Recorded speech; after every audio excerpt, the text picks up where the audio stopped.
Voilà, salut tout le monde. Bon, ça fait longtemps qu'on s'est pas vu. Je vous fais une petite vidéo. C'est pour, voilà, pour vous dire que j'ai pas le temps de faire des vidéos. Donc là, je suis dans les semis. J'ai attaqué il y a pas longtemps. Je suis en préparation des terrains à maïs. Donc ça se présente plutôt bien. Les conditions sont bonnes. Ça s'est bien ressuyé. Bon voilà, ça reste assez grossier, mais dans l'ensemble ça va suffire pour que le combiné puisse passer dans de bonnes conditions. Bon, le Valtra est pas à la fête, le déchômeur non plus, mais ça passe, hein. Donc la petite faiblesse de mon déchômeur, c'est son rouleau, hein. Bon, sur les bords on peut pas faire grand chose, hein, ça se remplit toujours. Ce qu'il faut pas, c'est que ça se remplisse par là. Donc de temps en temps j'ai un pied de maïs avec les racines qui viennent se coincer ici, et dès que j'en ai un de plein, en fait ça me remplit tous les autres. Bon là ça va, mais dans la parcelle suivante je serai en terre de vallée assez argileuse, et ça peut poser certains problèmes. Hop. Bon, le Valtra ça y va, l'occasion de tester les nouveaux pneus, les Bridgestone. Bon, ça accroche dur, hein. Faut dire qu'il y a des sacrés crampons là-dessus. Ça y va fort. Hop là. Bon, faut pas regarder, le tracteur est dégueulasse. J'ai pas le temps de le laver. Hop. L'occasion de vous dire que le Valtra, il va encore évoluer un petit peu cet hiver, parce qu'il va recevoir un autoguidage. Alors ça va être un autoguidage à pas cher, donc je fais ça, voilà, c'est comme c'est pas tout à fait comme les deux Alex qui ont pris des GPS, des GPS tout intégrés. Moi, hop, voilà, donc c'est une simple tablette Windows, voilà, on reconnaît. Hop. Et là pour le moment j'en sers uniquement en barre de guidage, donc ça marche plutôt bien, mais attention, barre de guidage RTK, donc c'est mon téléphone qui fait office de modem, et je suis branché sur le réseau Centipede. Ça marche super bien, et à l'avenir je vais lui rajouter donc un moteur électrique sur le volant, des capteurs d'angle pour les roues, et capteurs de dévers, etc. Donc il va y avoir un petit peu de boulot. Je vous montrerai pas forcément tout ça, tout simplement parce que AG Open, donc on le fabrique soi-même, et en fait c'est une immersion totale dans le truc, parce que forcément si on le fabrique soi-même il n'y a pas de service après-vente derrière. Et si on est capable, il faut être capable de le fabriquer pour être capable de le réparer en cas de défaillance quelconque. Donc c'est de l'immersion, c'est vraiment de l'immersion totale, hein. C'est très technique. Ça va me changer de travailler avec un fer à souder plutôt qu'avec un gros poste à souder semi-automatique. Voilà, mais bon, ça va être sympa à faire, et je comptais faire ça petit à petit une fois la moisson finie cet été. Mais finalement,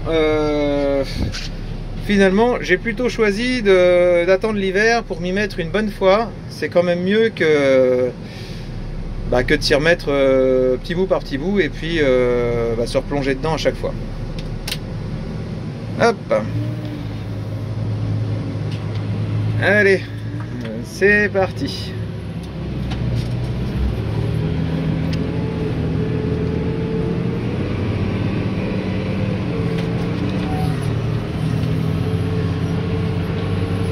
Donc là je le fais en enrayure, donc je reviens à chaque fois au milieu de ce que j'ai déjà fait, comme ça c'est des enrayures constantes d'un bout à l'autre. Parce qu'il peut arriver que je me décale pas mal, mais c'est pas méchant. J'ai réglé un petit recouvrement, hein, comme à chaque fois en barre de guidage. Donc on voit que le tracteur n'est pas à la fête, parce qu'il lui arrive de ralentir un petit peu, de réaccélérer. Il y a pas mal de variations de type de sol ici. Hop. Voilà. Donc en fait le boulot ça s'est jamais arrêté depuis la fin de la moisson avec la sécheresse, avec tout ça, les déchaumages, les Smith colza, etc. J'ai pas eu le temps de me mettre à l'ordinateur pour vous faire des montages. Et voilà, du coup on se retrouve pris par le temps, les Smith Blake arrivent, c'est pas prêt, il se remet à pleuvoir, etc. Bon, voilà, enfin bon, ça avance bien pour le moment, on va pas se plaindre. Et puis la flotte, on l'a tellement voulu que maintenant qu'on l'a eu, c'est pareil, on va pas la critiquer.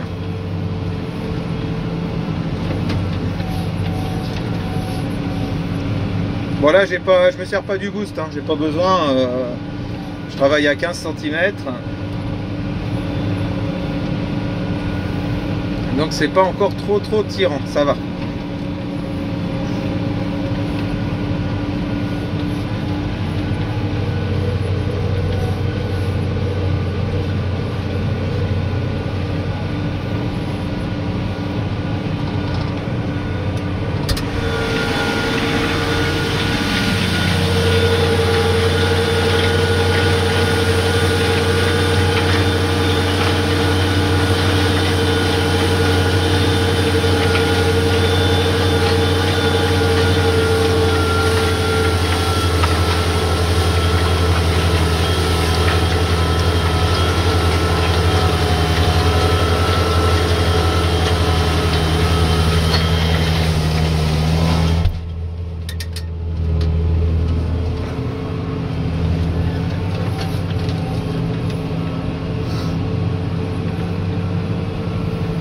Pour montrer la différence, tac, et ça revient.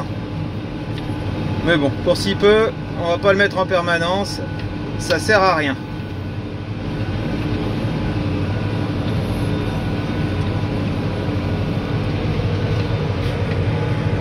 Mon copain le héron, bah oui, ça va le déranger, pauvre Titi.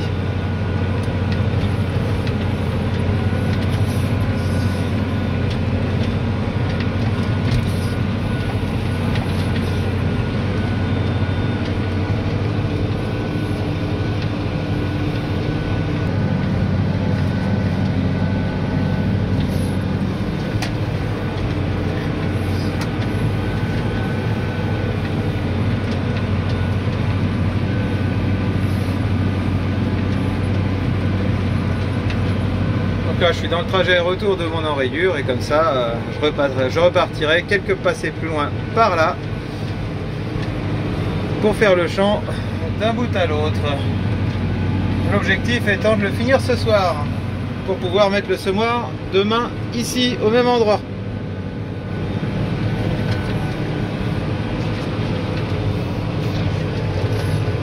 Voilà, bon. Ça va être sympa la soirée, je vais avoir le soleil dans la tronche dans pas longtemps. Donc pour le moment je l'ai dans le pare-soleil, mais quand ça va être rasant, ça va être bien sympathique. Mais bon, j'ai besoin de lui aussi, comme ça la première partie travaillée aura eu toute la journée en soleil et ça va fleurir au fur et à mesure de la journée de demain, où le chantier de semis va avancer et ça devrait faire des conditions relativement très bonnes. Parce que contrairement à l'année dernière, je ne sais pas si vous vous rappelez, l'an dernier, ça passait beaucoup moins bien, j'avais été obligé de démonter le rouleau du déchaumeur. Donc c'était les montagnes russes là-dedans. Et là cette année, a priori, ça risquerait bien de passer tout le temps avec mon méchant rouleau.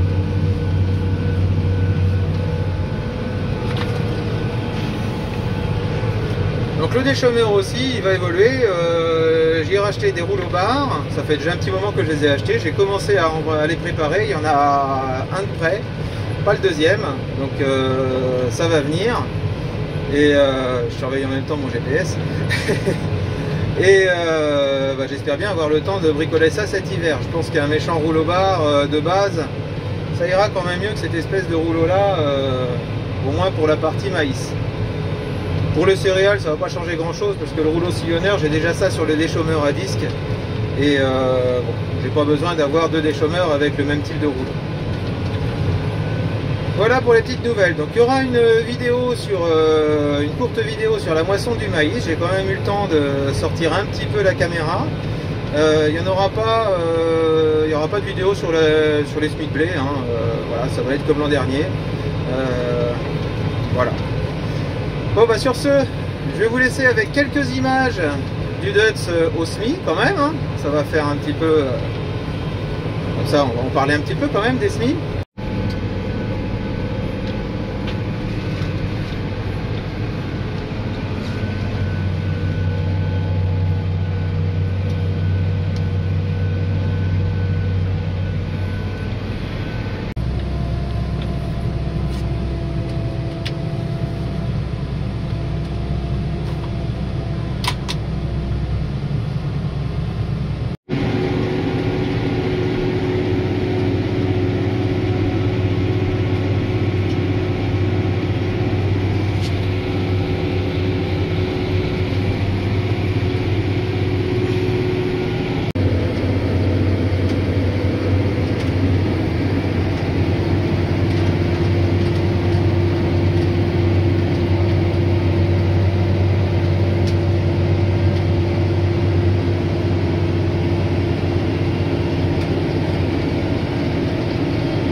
Voilà, bon bah c'est tout pour aujourd'hui. C'était histoire de vous faire un petit débrief de l'actualité, comme ça fait longtemps que j'avais rien mis. Et puis je vais vous parler un petit peu de l'actualité atelier. Donc ça va être assez chargé cet hiver parce que j'ai un petit peu de mécanique. Donc bah sur lui, hein, sur le Valtra aussi, je vais avoir les deux petits soucis. Donc j'ai mon vérin de relevage, hop, on voit, qui fuit. Donc ça c'est pas méchant, faut juste déposer le relevage et puis changer le joint du couvercle qui est là-dedans. Donc ça va vraiment pas être méchant. Un petit peu plus embêtant, j'ai une fuite, on va pas voir parce que c'est sombre, puis c'est que mon téléphone. En fait il est gras derrière, et je pense que ça vient du système de freinage. Donc ce serait le récepteur, maître cylindre récepteur du freinage côté droit qui fuit. Bon, c'est pas bien méchant, ça n'empêche pas de tourner, hein, surtout que ça fuit que quand on freine. Donc voilà, bon, c'est pas méchant, va falloir trouver comment réparer ça. Je vais m'amuser un petit peu. Et puis il n'y a pas que lui qui va y passer, il y a aussi le CS94. Lui, c'est de l'usure, hein. C'est son embrayage qui commence à donner des gros signes de fatigue. Bon, faut savoir qu'il a 8300 heures. C'est un embrayage à sec de base, hein. Il n'y a rien de compliqué dessus, c'est pas du multidisque bain d'huile. Et c'est son embrayage d'origine. Donc il a été très bien mené, c'est assez rare d'emmener ces embrayages là aussi loin. Et voilà, il va falloir qu'il y passe. Donc j'aimerais beaucoup avoir le temps de faire ça moi-même. On va voir comment l'hiver s'organise. Voilà, bon bah sur ce, je vous dis à la prochaine. Allez, salut, à bientôt.